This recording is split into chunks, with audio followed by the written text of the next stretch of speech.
Chapter 3: The Night of the Tragedy.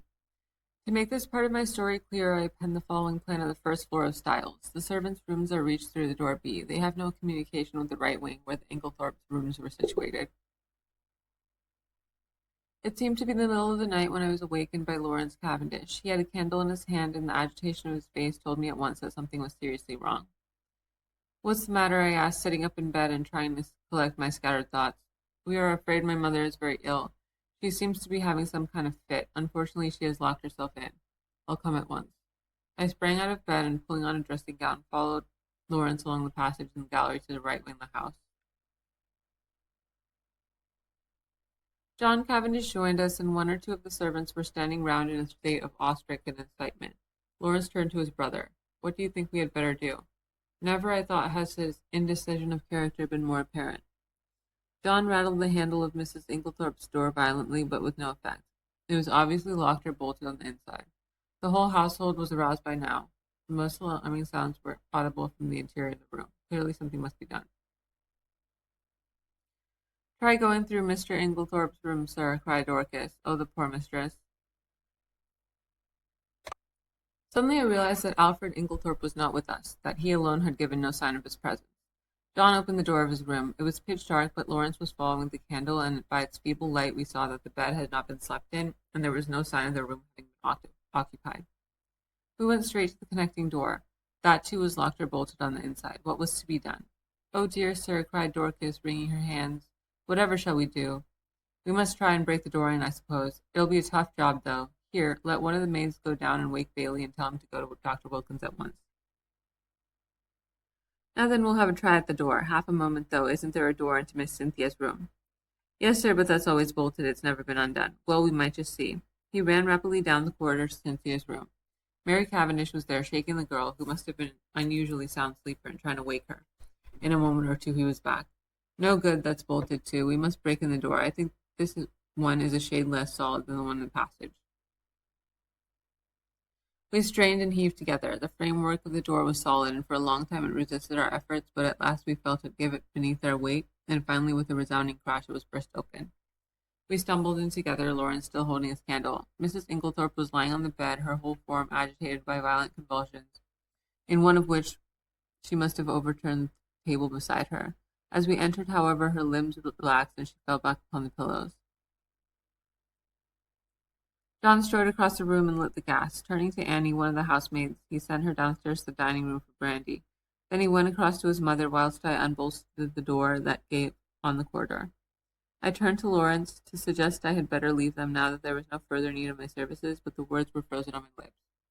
Never have I seen such a ghastly look on any man's face. He was white as chalk, the candle he held in his shaking hand was sputtering onto the carpet, and his eyes, petrified with terror, or some such kindred emotion, stared fixedly over my head at a point on the further wall. It was as though he had seen something that turned him to stone. I instinctively followed the direction of his eyes, but I could see nothing unusual. The still feebly flickering ashes in the grate, and the row of prim ornaments on the mantelpiece were surely harmless enough. The violence of Mrs. Inglethorpe's attack seems to be passing. She was able to speak in short gasps. "Better now, very sudden, stupid of me to lock myself in." A shadow fell on the bed, and looking up, I saw Mary Cavendish standing near the door with her arm around Cynthia. She seemed to be supporting the girl, who looked utterly dazed and unlike herself. Her face was heavily flushed, and she yawned repeatedly. "Poor Cynthia is quite frightened," said Mrs. Cavendish in a low, clear voice. She herself, I noticed, was dressed in her white lace smock. Then it must be later than then it must be later than I thought.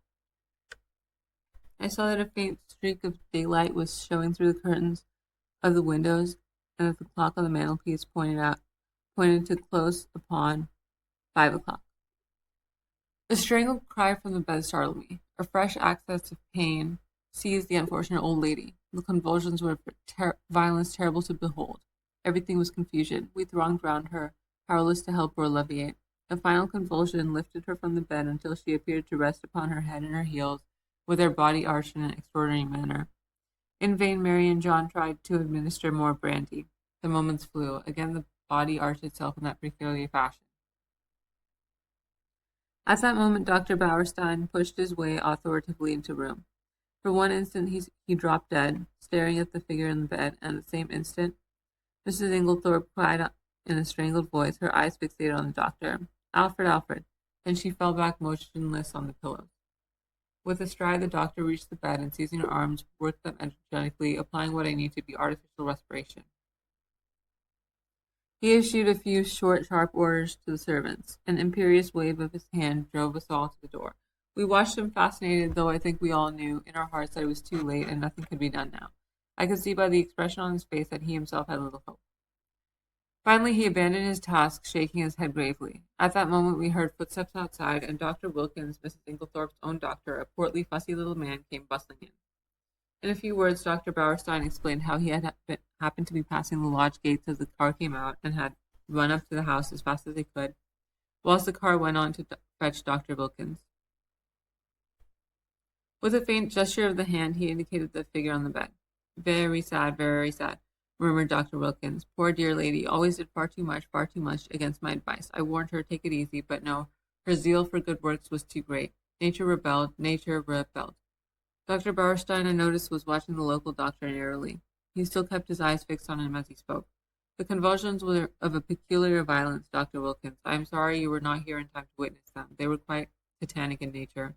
Ah, said Dr. Wilkins wisely. I should like to speak to you in private, said Dr. Bauerstein. He turned to Dawn. You do not object? Certainly not. We all trooped out to the corridor, leaving the two doctors alone, and I heard the key turned in the lock behind us.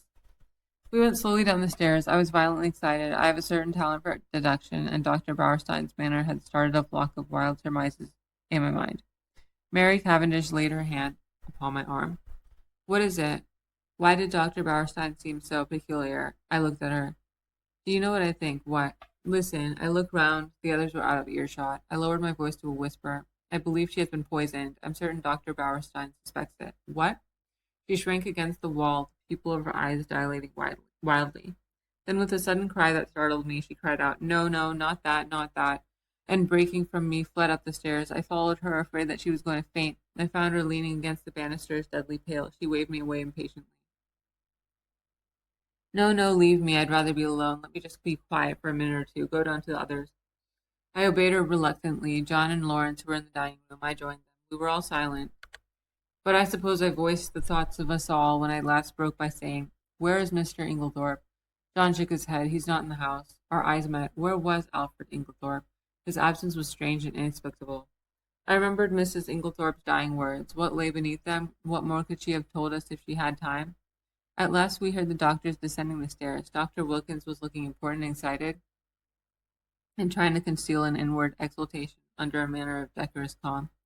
Dr. Bauerstein remained in the background, his grave, bearded face unchanged.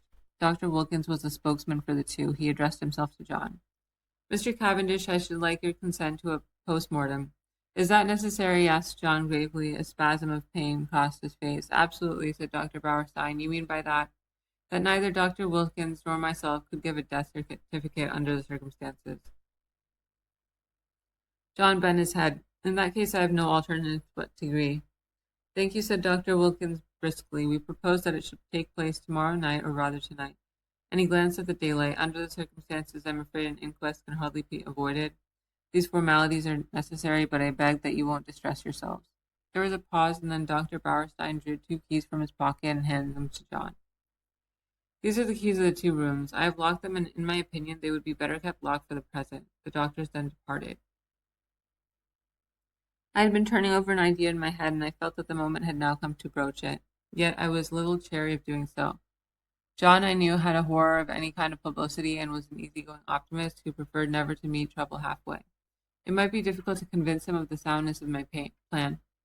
Lawrence, on the other hand, being less conventional and having more imagination, I felt I might count upon as an ally. There was no doubt that the moment had come for me to take the lead. John, I said, I am going to ask you something. Well, you remember my speaking of my friend Poirot, the Belgian who is here? He has been a most famous detective. Yes. I want you to let me call him in to investigate this matter. What now? What, now, before the post-mortem? Yes, time is an advantage if there has been foul play. Rubbish! Cried Lawrence angrily. In my opinion, the whole thing's a mare's nest of Bauerstein's. Wilkins hadn't an idea of such a thing until Bauerstein put it into his head. But like all specialists, Bauerstein's got a bee in his bonnet. Poisons are his hobby, so of course he sees them everywhere. I confess that I was surprised by Lawrence's attitude. He was so seldom vehement about anything. John hesitated. I can't feel as you do, Lawrence, he said at last. I'm inclined to give Hastings a free hand, though I should prefer to wait a bit. We don't want any unnecessary scandal. No, no, I cried eagerly. You have no fear of that. Poirot is discretion itself. Very well, then, have it your own way. I leave it in your hands, though if it is as we suspect, it seems a clear enough case. God forgive me if I'm wronging him. I looked at my watch. It was 6 o'clock. I determined to lose no time. 5 minutes delay, however, I allowed myself. I spent it in ransacking the library until I discovered a medical book which gave description of strychnine poisoning.